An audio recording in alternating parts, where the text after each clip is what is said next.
আসসালামু আলাইকুম, Manaf tours and ট্রাভেলসে আপনাদের সকলকে স্বাগতম।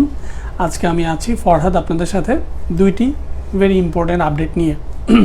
একটি হলো ইন্দোনেশিয়ান ভিসা আপডেট, আরেকটি হলো আপনার সেনজেনের ভিতরে বেলজিয়ামের ভিসা আপডেট নিয়ে, যেটা রিসেন্টলি ওরা পাবলিশ করেছে আর কি। তো ইনিশিয়ালি বলবো আপনারা যে সাউন্ডটা ঠিকমতো শুনতে পারছেন কিনা, স্ক্রিনটা ঠিক আছে কিনা, এটা একটু আমাদেরকে জানাবেন, তাহলে আমরা আপনাদের প্রয়োজন অনুযায়ী অ্যাডজাস্টমেন্টটা করে নিব। ওকে, আমরা স্টার্ট করি ইন্দোনেশিয়া দিয়ে, যেহেতু এটা একটু বড় আপডেট। ইন্দোনেশিয়া আগে যেটা করতো বা কিছুদিন আগে যেই পদ্ধতিটা চালু ছিল যে আমাদেরকে ইমেল করে অ্যাপয়েন্টমেন্ট নিতে হতো ট্যুরিস্ট ভিসা সাবমিশনের জন্য, এখন কিন্তু ইন্দোনেশিয়া সম্পূর্ণ জিনিসটা চেঞ্জ করে ফেলেছে।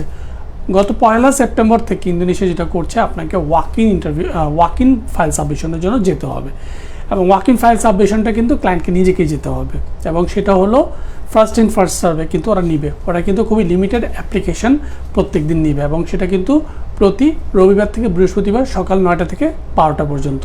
তো যত তাড়াতাড়ি আপনি যেতে পারেন সেন্টারে অতই ভালো, কারণ আপনাকে টোকেন দেওয়া হবে, একটা লিমিটেড নাম্বার অফ টোকেন কিন্তু ওরা প্রোভাইড করবে, এর মধ্যে গিয়েই কিন্তু আপনাকে ফাইলটা সাবমিশন করতে হবে।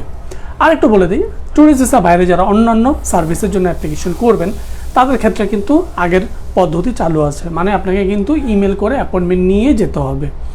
আরেকটি বিগ আপডেট ওরা দিয়েছে, সেটা হলো আপনাকে কিন্তু ভিসা এখন আর ওরা 14 দিনে দিবে না, 7 দিনে দেবে না, 30 দিনের ভিতরে দিবে। হ্যাঁ, অনেক ভিসা হয়তো বা আপনি তাড়াতাড়ি পেয়ে যেতে পারেন, কিন্তু আপনার ট্রাভেল প্ল্যানটা কিন্তু করতে হবে 30 দিন ধরে, মানে সাবমিশন থেকে 30 দিন, এটা ধরে কিন্তু আপনাকে প্ল্যানটা করতে হবে।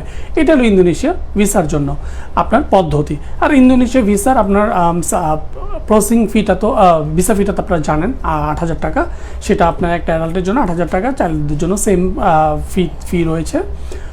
ডকুমেন্ট নিয়ে আপনাদের আর নতুন করে বলার কিছু নাই, খুব নর্মাল ডকুমেন্টের বাইরে একটা জিনিসই লাগে, ওরা টিন সার্টিফিকেট আপনি দিতে পারেন, বিজনেস হোল্ডার হন আর জব হোল্ডার হন। আর বাকি ডকুমেন্টস নিয়ে আমরা আগে পরে আলোচনা করেছি, খুব বেশি কিছু লাগে না ইন্দোনেশিয়ার জন্য।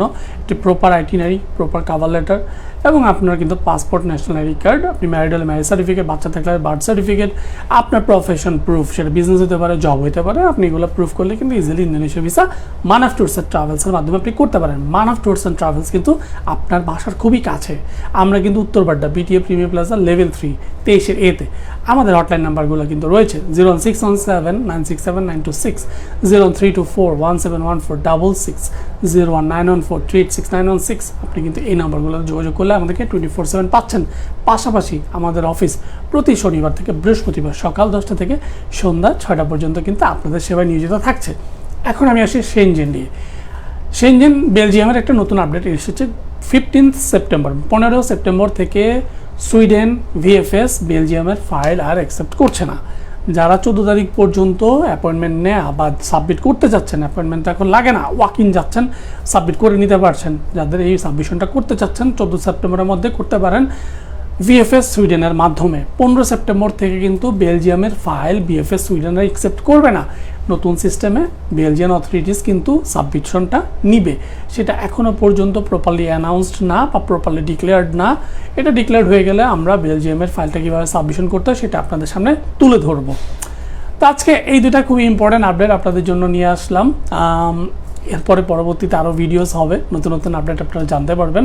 তো সেই পর্যন্ত ভালো থাকবেন, সুস্থ থাকবেন, মানাফ ট্যুরস অ্যান্ড ট্রাভেলসের সাথেই থাকবেন। ধন্যবাদ।